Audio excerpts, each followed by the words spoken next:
Je m'appelle Pauline Dandinier et on est dans l'atelier dans lequel je suis en ce moment à Villejuif. J'essaye toujours de faire des pièces en fait, qui soient assez ambiguës en un sens, qui soient à la fois hyper séduisantes formellement, mais qui renvoient à quelque chose d'autre, qu'on soit entre l'érotique et le beau, le séduisant et le repoussant, qu'on soit toujours un petit peu espèce d'entre-deux. Les images de base en fait, que j'ai utilisées pour ça, c'était des images de dessins que j'avais fait à la sauce. C'est vraiment l'idée de réutiliser ce truc un peu grossier, un peu naïf, enfantin.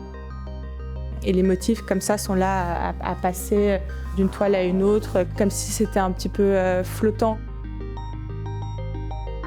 C'est très simple comme dessin, c'est des sortes d'icônes en fait, des espèces de signes hyper familiers qui renvoient tout de suite à quelque chose en fait qu'on pour parler de l'amour ou un truc comme ça, forcément tout est réduit à un cœur.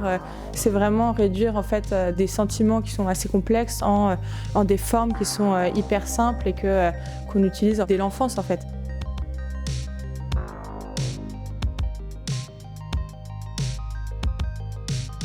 Du coup, ça, c'est une pièce que j'ai produite pour 100% l'expo à la Villette. L'idée, pareil, c'était de partir en fait d'une forme hyper simple, c'est-à-dire une étoile, et de jouer à la fois sur le côté hyper séduisant de la pièce en fait, parce qu'il y a le brillant un peu de l'acier, des chaînes métalliques, et aussi de jouer avec cette idée un peu de star. Ce qui est dans l'imaginaire collectif le plus désirable comme positionnement en fait, c'est être une star, quoi. C'est vraiment la désirabilité par excellence. Et là, du coup, de mettre ça en forme, mais sous la forme du coup d'une étoile, et de faire en sorte que ce qui compose la pièce, ce soit donc ces chaînes, ce qui l'empêche de tomber du coup, mais c'est aussi ce qui l'enchaîne.